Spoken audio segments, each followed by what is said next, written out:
Hello friends, welcome to my YouTube channel Ashok saga. आज हम बात करेंगे आर्क वेल्डिंग की।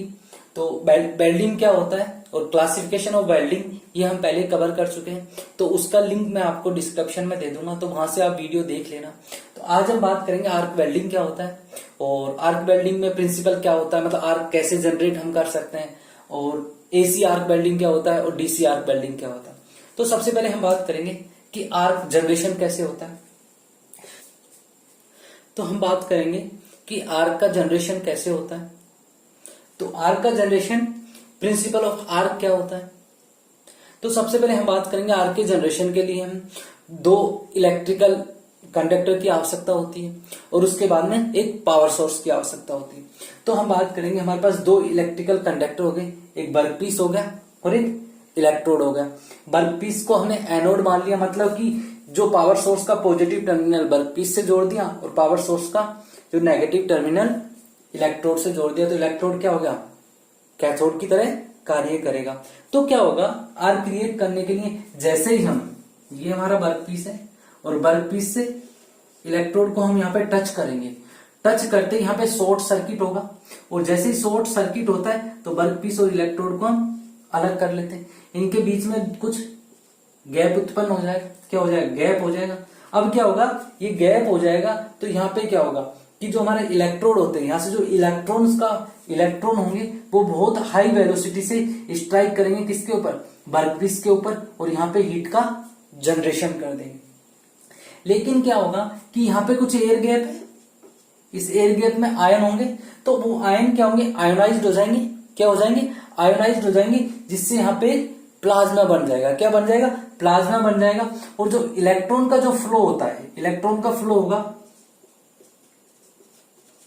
वो नेगेटिव से पॉजिटिव टर्मिनल की तरफ होगा, मतलब जो इलेक्ट्रॉन होंगे वो इलेक्ट्रोड से वर्कपीस की तरफ फ्लो करेंगे बहुत ज्यादा हाई वेलोसिटी से, और जो आयन होंगे वो पॉजिटिव से नेगेटिव टर्मिनल की तरफ फ्लो करेंगे, मतलब वर्कपीस से इलेक्ट्रोड की तरफ फ्लो करेंगे। तो ये बाहर की तरफ तो आयंस का फ्लो हो गया और अंदर की तरफ इलेक्ट्रॉन्स का फ्लो हो गया।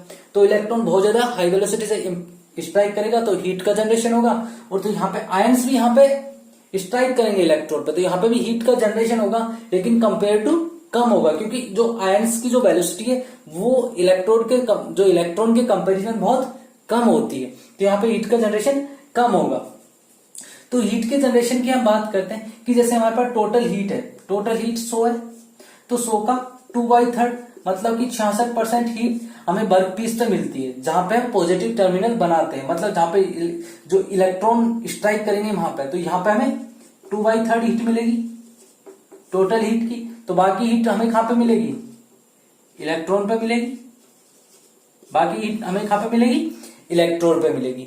तो उस तरीके से हम वेल्डिंग कर सकते हैं। अब जैसे हम पावर सोर्स के रूप में एसी यूज कर रहे हैं और डीसी यूज कर रहे हैं, उस पर हम डिपेंड करेंगे कि किसको हमें, जैसे एसी में तो हमारे सिंपल बात हो गया कि किसी को पॉजिटिव और नेगेटिव बनाने की बात ही नहीं रहती, क्योंकि वहां पे जो क्या होता है, पल्स ऐसे चलती है, एक बार पॉजिटिव एक बार नेगेटिव, एक बार पॉजिटिव एक बार नेगेटिव। तो यहाँ पे यूनिफॉर्म हीट का जनरेशन होगा, किसमें, एसी में। अब क्या होता है कि जैसे ही हमने, अब यहाँ पे जब इस वेल्डिंग में जो हमारा टेम्परेचर होगा वो 6000 डिग्री सेंटीग्रेड तक पहुंच जाता है। अब क्या होगा कि जो यहाँ पे ये गैप होगा, इसे आर्क लेंथ बोलते हैं। जो इलेक्ट्रोड की टिप और वर्कपीस के बीच का जो गैप होगा उसे आर्क लेंथ बोलेंगे, और ये जो आर्क लेंथ होती है वो 0.5 डायमीटर ऑफ इलेक्ट्रोड से 1.1 डायमीटर ऑफ इलेक्ट्रोड तक रखी जाती है। क्या, आर्क लेंथ, क्या रखी जाती है, आर्क लेंथ। उसके बाद में हम बात करते हैं, जैसे हमने यहाँ पे एसी बात कर ली, तो एसी का तो मैंने बोला कि यहाँ पे यूनिफॉर्म हीट जनरेशन होगा, जिससे हम आसानी से वेल्डिंग कर सकते हैं। लेकिन कभी कभी जैसे हमें वर्कपीस पे ज्यादा हीट की रिक्वायरमेंट है, तो वहां पे हम एसी वेल्डिंग यूज नहीं कर सकते, वहां पे हम डीसी वेल्डिंग यूज करेंगे।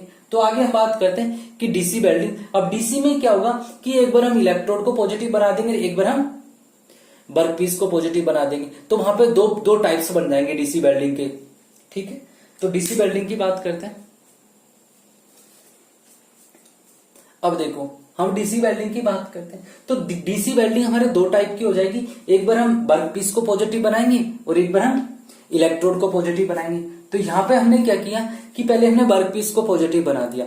यदि जिस वेल्डिंग में वर्क पीस पॉजिटिव होता है तो उसे हम बोलते हैं डायरेक्ट करंट, मतलब डीसी हो गया। स्ट्रेट पोलरिटी, मतलब कि इसमें वर्क पीस क्या होगा, पॉजिटिव होगा। ये ऐसे बोल सकते हैं direct current electron negative, electron क्या होगा, नेगेटिव होगा। तो ये हमारी क्या होगी, स्ट्रेट पोलरिटी होगी, इसमें वर्क पीस पॉजिटिव होगा। तो हमने देखा था यदि जहां पे वर्क पीस पॉजिटिव है तो मोर हीट हमें कहां पे मिलेगी, वर्क पीस क्या है, पॉजिटिव। तो यहाँ पे हीट कितनी होगी, 2/3। टोटल हीट का कितना होगा, 2/3 हमें कहां पे मिलेगा, वर्क पीस से मिलेगा। जब 2/3 हमें वर्क पीस से मिल रहा है तो यहाँ पे जो वर्क पीस की थिकनेस, यदि हम जैसे यहाँ पे ज्यादा हीट उत्पन्न हो रही है तो कम मोटाई का रख सकते हैं, ज्यादा मोटाई का रख सकते हैं। ओब्वियसली बात है कि हाई थिकनेस का हम वर्क पीस यूज करेंगे। तो वर्क पीस की थिकनेस क्या होगी, थिकनेस हाई रखेंगे। और जब ज्यादा हीट हमारे वर्क पीस पे जनरेट हो रहा तो इस मेटल का जो वर्क पीस जिस भी मेटल का होगा उसका मेल्टिंग पॉइंट हम क्या रखेंगे, ज्यादा रखेंगे,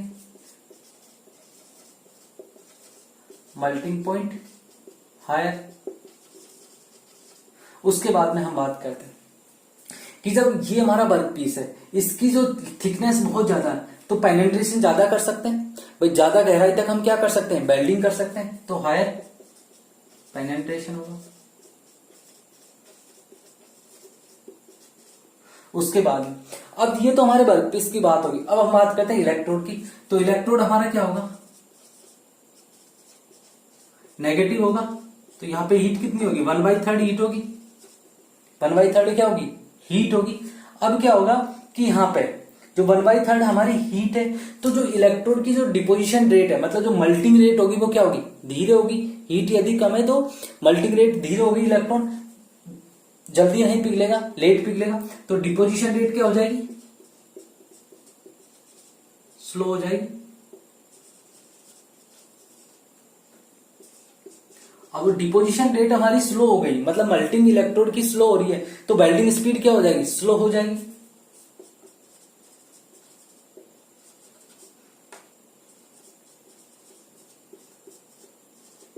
अब ऐसी यदि हमें इस प्रकार की नीड है किसी वेल्डिंग में तो वहां पे हम किसका यूज करेंगे, स्टेट पोलरिटी का यूज करेंगे। वहां पे इलेक्ट्रॉन को तो हम इलेक्ट्रोड को तो नेगेटिव बना देंगे और वर्क पीस को पॉजिटिव बना देंगे। क्या क्या नीड कि हमारा वर्क पीस पे ज्यादा हीट चाहिए, हाई थिकनेस का हमें वेल्डिंग करनी है, जो वर्क पीस का मेटेरियल क्या वर्क पीस की थिकनेस क्या होनी चाहिए, हाई होनी चाहिए। मल्टिंग जो पॉइंट होता है वर्क पीस का वो भी हाई होना चाहिए। हायर पेनिट्रेशन के लिए बेंडिंग करनी है। डिपोजिशन रेट हमें क्या रखनी है, वहां पे कम रखनी है और वेल्डिंग स्पीड हमें क्या रखनी है, कम रखनी है। तो ऐसी जगह पर हम किसका यूज करेंगे, स्टेट पोलरिटी का यूज करेंगे। ठीक है। दूसरा हम बात करते हैं कि अब हमने वर्क पीस को पॉजिटिव बनाया, अब वर्क पीस को हमने क्या बना दिया, नेगेटिव बना दिया और इलेक्ट्रोड हमारा क्या बन जाएगा, पॉजिटिव बन जाएगा। तो उसे हम क्या बोलेंगे, रिवर्स पोलरिटी बोलेंगे। क्या बोला, रिवर्स पोलरिटी बोला। या ऐसे बोल सकते हैं इलेक्ट्रोड यहां पे क्या होगा, पॉजिटिव हो गया, इलेक्ट्रोड क्या हो गया, पॉजिटिव होगा। अब हम देखते हैं कि हमने अब जैसे ही हमने क्या कर दिया, इलेक्ट्रोड को हमने पॉजिटिव बना दिया और वर्क पीस को नेगेटिव बना दिया। तो हमने क्या कर दिया, इलेक्ट्रोड को पॉजिटिव बनाया तो यहां पे हीट का जनरेशन कितना होगा, 2/3 होगा। क्या होगा, 2/3 हीट का जनरेशन होगा। तो इसकी जो डिपोजिशन रेट होगी, जो हमारे इलेक्ट्रोड की जो डिपोजिशन रेट क्या हो जाएगी, हाई हो जाएगी, मतलब ज्यादा पिघलेगा, हाई रेट से पिघलेगा। तो वेल्डिंग स्पीड भी क्या हो जाएगी, हाई हो जाएगी। क्या हो जाएगी, वेल्डिंग स्पीड क्या हो जाएगी, हाई हो जाएगी। उसके बाद में वर्क पीस की बात करते हैं। वर्क पीस पे हीट का जनरेशन कितना होगा, 1/3 होगा, कम हीट जनरेट होगी। जब कम हीट जनरेट होगी तो यहाँ पे हम हाई थिकनेस का रख सकते हैं, लो थिकनेस का, क्योंकि हीट का जनरेशन कम हो रहा है तो मल्टिंग नहीं होगा, पदार्थ की मल्टिंग नहीं होगी। तो यहाँ पे हम क्या रख रहे हैं, लो थिकनेस का रखेंगे। थिकनेस हम क्या रखेंगे, यहाँ पे लो रखेंगे, क्योंकि यहाँ पे हीट कम उत्पन्न हो रही है, हीट ही कम उत्पन्न हो रही है। यदि मोटी हम कोई भी हमारा हायर थिकनेस का कोई भी जॉब रख लेंगे तो उसको वो मेल्ट ही नहीं होगा, मेल्ट नहीं होगा तो वेल्डिंग नहीं होगी, इसमें इसकी थिकनेस क्या हो जाएगी, कम हो जाएगी। उसके बाद में मल्टिंग पॉइंट, जैसे ही थिकनेस हमारी कम हो गई तो मल्टिंग पॉइंट ऑब्वियसली हमारा क्या हो गया, कम हो गया। तो लो मल्टिंग पॉइंट के लिए अब जैसे थिकनेस कम है तो पेनिट्रेशन भी क्या हो जाएगा, लो पेनिट्रेशन के लिए इसे हम यूज करेंगे। तो जहां पे ऐसी रिक्वायरमेंट होगी वहां पे हम किसका यूज करेंगे, डायरेक्ट करंट रिवर्स पोलैरिटी का यूज करेंगे या डायरेक्ट करंट इलेक्ट्रॉन पॉजिटिव का यूज करेंगे। तो ये तो वेल्डिंग की हमारी बात हो गई, एसी वेल्डिंग और डीसी वेल्डिंग। अब हम बात करेंगे एसी डीसी वेल्डिंग में डेप्थ ऑफ पेनिट्रेशन की कंपैरिजन की बात करते हैं कि जैसे ये हमारा कोई जॉब है, 3 हम जॉब ले लेंगे, एक रिवर्स पोलैरिटी के लिए, एक स्ट्रेट पोलैरिटी के लिए और एक एसी वेल्डिंग के लिए। अब क्या होगा कि ये इसका सेंटर हो जाएगा। तो सबसे ज्यादा जो हम पेनिट्रेशन कर सकते हैं वो स्ट्रेट पोलैरिटी में कर सकते हैं, तो इतना इसमें पेनिट्रेशन हो गया, उससे कम पेनिट्रेशन। अब क्या होगा कि जो रिवर्स पोलैरिटी होगी उसमें तो वर्कपीस की थिकनेस ही बहुत कम होगी, तो यहां पे बहुत कम पेनिट्रेट कर पाएंगे, मतलब बहुत कम गहराई तक हम क्या कर सकते हैं, वेल्डिंग की जाएगी उससे। अब इसमें क्या होगा कि दोनों के इंटरमीडिएट तक हम इसमें वेल्डिंग कर सकते हैं। तो सबसे ज्यादा जो पेनिट्रेशन होगा वो कौन सी वेल्डिंग होगा, स्ट्रेट पोलैरिटी में होगा, उसके बाद में एसी वेल्डिंग में होगा, फिर रिवर्स पोलैरिटी में होगा। अब आगे हम बात करेंगे कि इलेक्ट्रोड होगा उसके मूवमेंट की, कि इलेक्ट्रोड में कौन कौन से मूवमेंट होते हैं। अब इलेक्ट्रोड के जो मूवमेंट होते हैं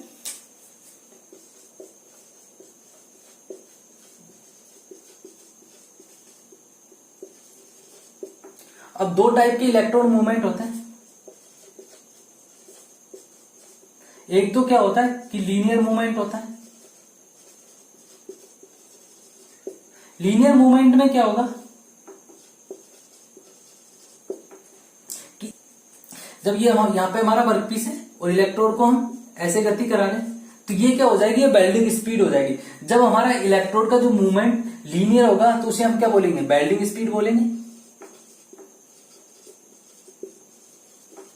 और ये mm पर सेकेंड में होता है। दूसरा हम बात करते हैं डाउनवर्ड मूवमेंट। क्या डाउनवर्ड मूवमेंट की बात करते हैं। डाउनवर्ड मूवमेंट क्या होगा कि जो इलेक्ट्रोड होगा ना, वो इलेक्ट्रोड और वर्कपीस के बीच में जो आर्क लेंथ होगी उसको मेंटेन करेगा। क्या करेगा, आर्क लेंथ को मेंटेन करता है। अब दोनों मूवमेंट हमें जरूरी है, दोनों मूवमेंट इलेक्ट्रोड में बहुत जरूरी है। अब यदि दोनों मूवमेंट जो लीनियर मूवमेंट और डाउनवर्ड मूवमेंट, दोनों मूवमेंट यदि ऑटोमेटिक होते हैं, दोनों मूवमेंट यदि ऑटोमेटिक मशीन से दिए जाते हैं तो उसे ऑटोमेटिक आर्क वेल्डिंग बोलते हैं।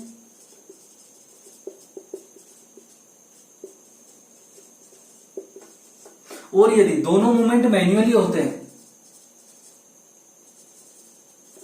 मैन्युअली होंगे तो उसे मैन्युअली आर्क वेल्डिंग बोलेंगे।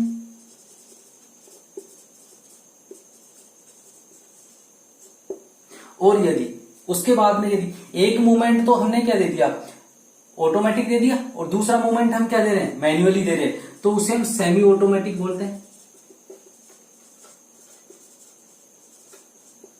Semi automatic welding. और जो सेमी ऑटोमेटिक वेल्डिंग का कभी कभी क्वेश्चन आ जाता है कि इसको कहां पे यूज करते हैं, जो हमारी टिग वेल्डिंग होती है, टंगस्टन आर्क वेल्डिंग होती है, उसमें क्या यूज करते हैं, सेमी ऑटोमेटिक वेल्डिंग होती है कि एक मूवमेंट तो हम मशीन के द्वारा देते हैं और एक मूवमेंट उसमें मैन्युअली होता है। ठीक है।